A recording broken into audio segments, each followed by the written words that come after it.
What's up, everybody? And we are live in the booth. Thank you for tuning in. Okay, so today we are going to talk about how to continue to be on your journey, no matter if you feel like you're the only one on your journey, if you feel like other people that are around you are maybe not understanding you or supporting you or just fully there. And so this can be a bit much. A lot of people that I talk to, specifically the people that I work with natal charts, and then also a few of the clients who have transitioned into like more of a life coaching mixed with astrology type of thing.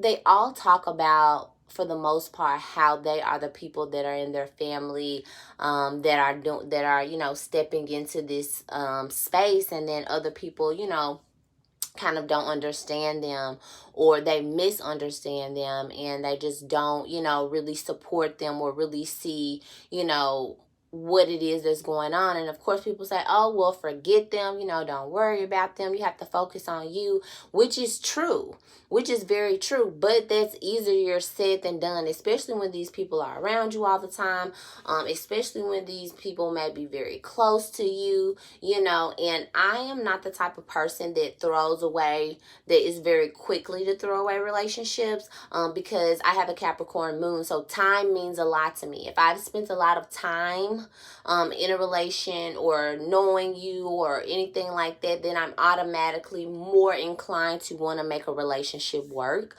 Of course, that's come to bite me in the butt sometimes as well, but it's just one of those things. I'm just not a person that thinks that it's okay to just throw away relationships. Not anymore anyway. I had to go through, and mature and get to that point. So if you're a person who you necessarily don't want to throw this person completely away, what you will do is practice patience. Practice patience, because patience is a virtue. And there have been many times when men or women have practiced patience with their children, practice patience with their partners, practice patience with their parents, practice patience with the people who are around them and who are around them the most. And what happens is these people eventually change because they see you changing. And a lot of times people don't want to be left behind, even though they may be in resistance at one point. But people don't want to be left behind. People don't want to do something that they feel like could be bringing someone else more joy than it's bringing themselves. So for instance, if people see you're waking up in the mornings, you're meditating, or you're eating healthier, or you're doing things like that, more than likely somebody around you is going to want to do the same thing. And at first they may be in resistance to it, which is the time where you have to practice patience. Because at first they may be in resistance to it. They may be like, why are you doing that? Like, this is like not even you. Like, you don't even know who you are anymore, all of that. And so what we have to do is just look at that person. Okay. Take it in to a certain extent. Because of course we know that things that people say to us are spells. We do know that people are casting black magic on people by the things that they say to people, and by the thoughts that they're thinking about people. So you only want to take it in so much. After you get to a point and someone is saying something that's super inappropriate and you don't want to deal, then just go ahead and step away. But practicing patience with those people is just basically practicing patience with yourself, because when you start something new, you don't just a lot of times people don't automatically just pick it up and run with it. Sometimes people have to get adjusted to it. Sometimes people have to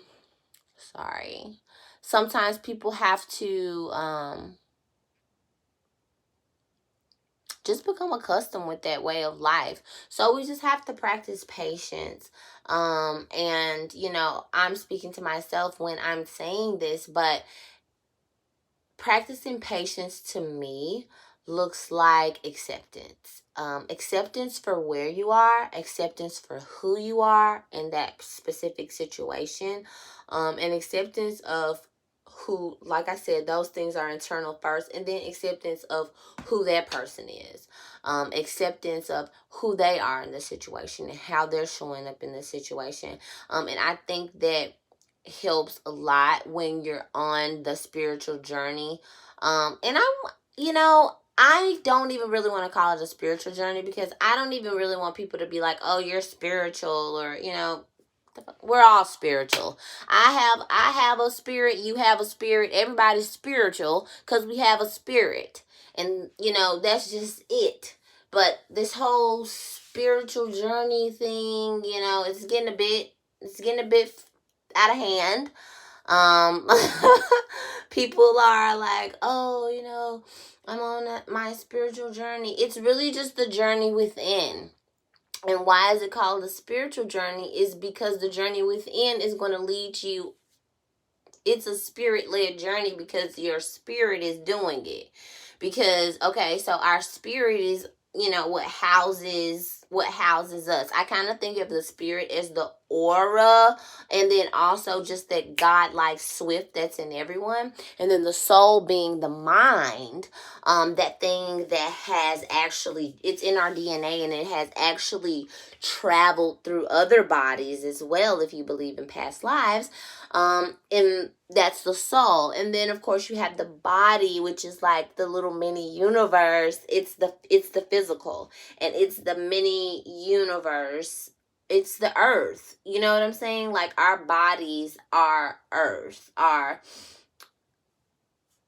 it's like a planet. Almost, but it really is. It's like a universe. Like, it has its own intelligence. It knows what to do. It knows how to do it, and you don't even have to tell it. So the body is alive, is a live thing, and it's powered by the spirit, which also has a little soul mixed into it as well. And so, sorry I got a little bit off, but that's because, so many times people are saying, oh, I'm on my spiritual journey, when you're really just learning who you are. Who you are in this lifetime, why you came here, what you're supposed to be doing, who you're supposed to be doing it with. Once we start going deeper than those people who we're supposed to do it with, those things that we're supposed to be doing, they'll start making themselves very clear. It'll start making itself very clear. Things will start to click and make sense. I'm yawning because I am a little exhausted, but at the end of the day, I'm about to go to bed. But I just wanted to make sure I did a video for you all. Thank you all for watching the videos, and just, keep it moving, keep it going.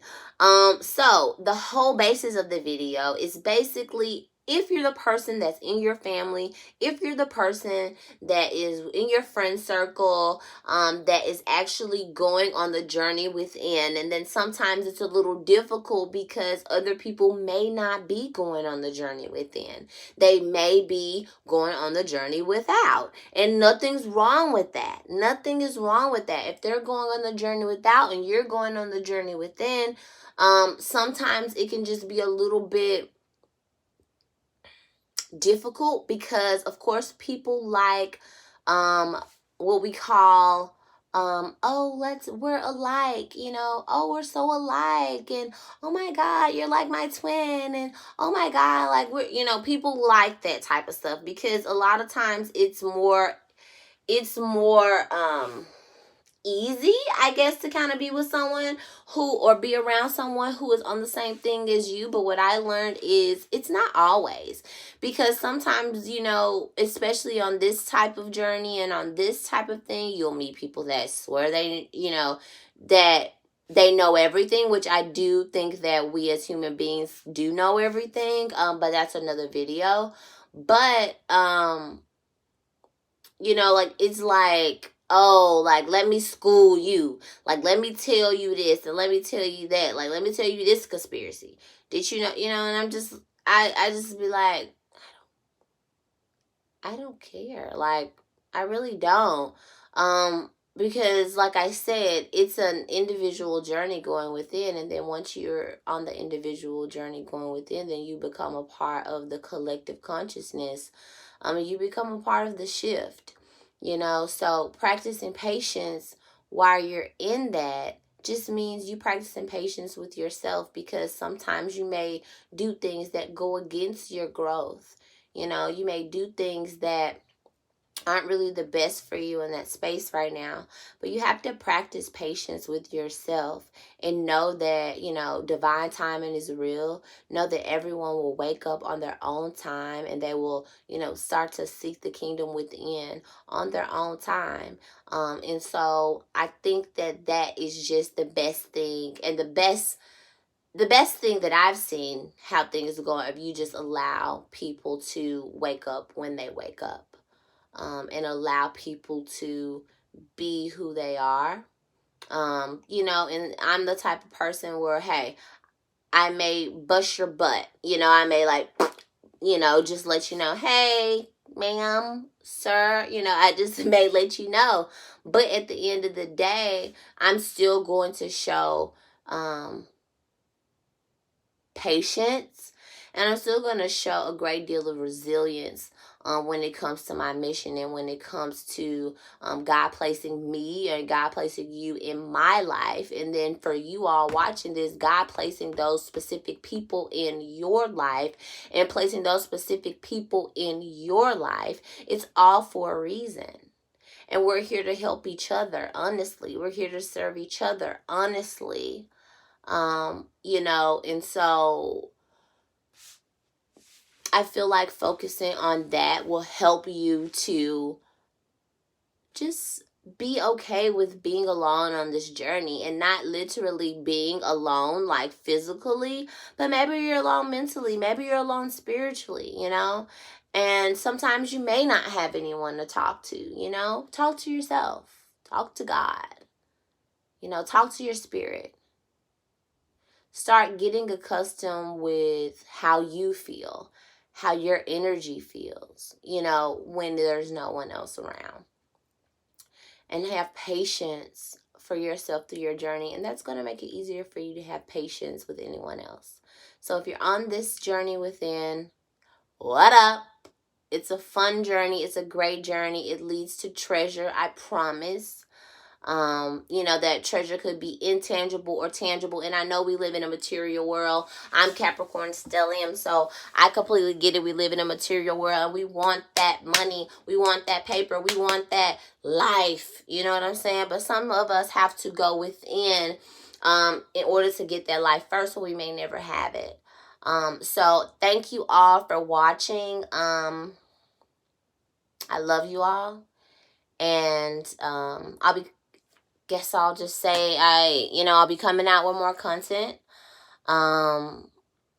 I'm just trying to decide on, what way I want to go with it, because you all do know I do natal charts, which is astrology chart, which is a picture of what the sky looks like at the time you were born. It's super amazing. It tells you a lot about yourself, a lot about your psychology, how you think, how you behave, the type of people that you could possibly be attracted to, the type of people that you can meet.